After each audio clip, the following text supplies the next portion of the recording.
Hello, this is Jasmine, and I'm back at it again with the Second Ed Monster Manual.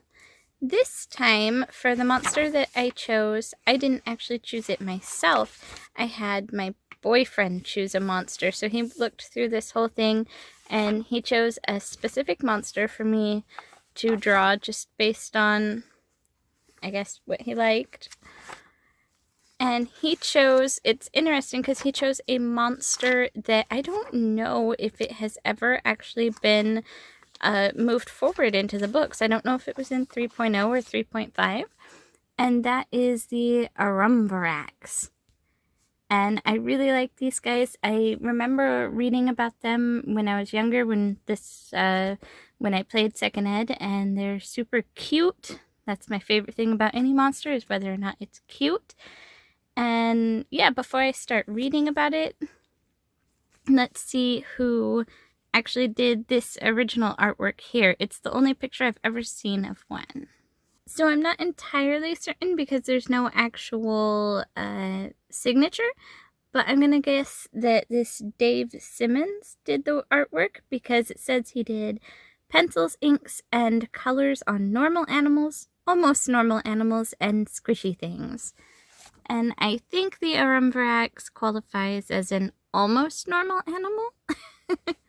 Alright, so let's get into the description while I draw a piece for this. I went ahead and kept the somewhat badger look since there's very little description, which we'll find out soon.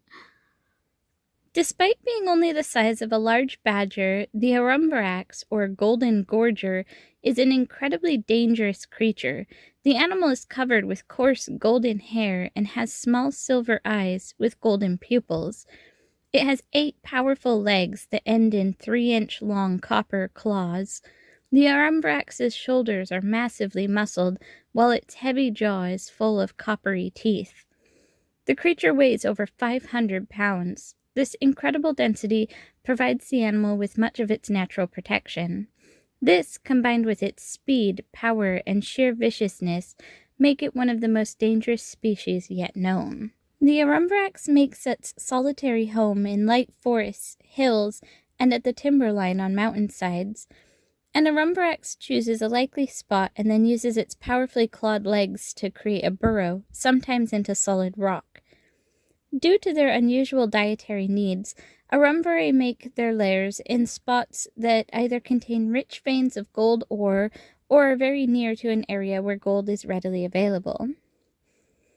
The Arambrax is a solitary creature which jealously guards its territory, even from others of its kind.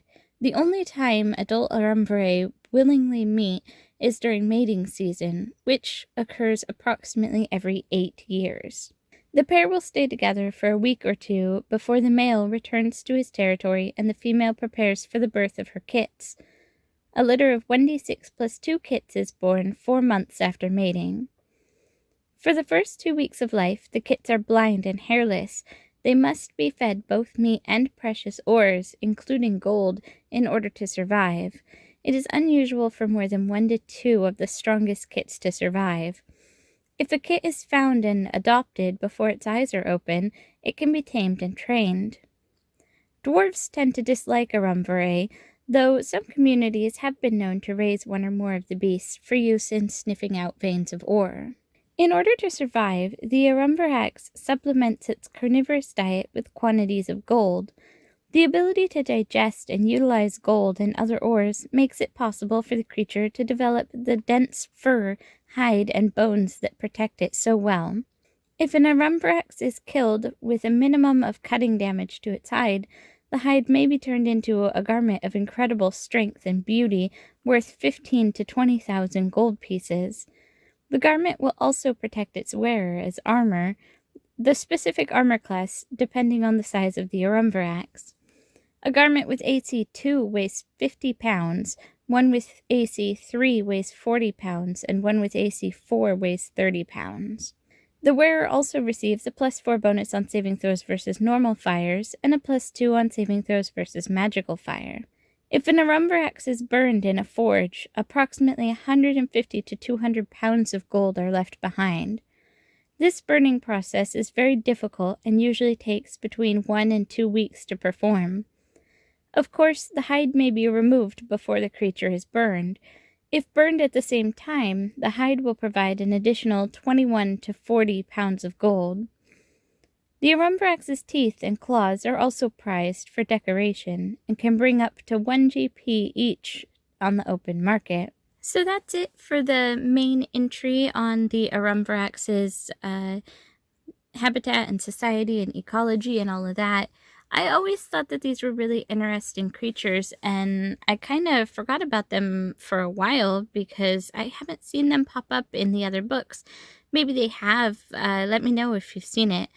But I think that they're really cool, and it's kind of odd that they didn't transfer them over. But anyways, that's it for this video. And you can find links to all my socials down below. I upload every Thursday at 8 a.m. And thanks for stopping by.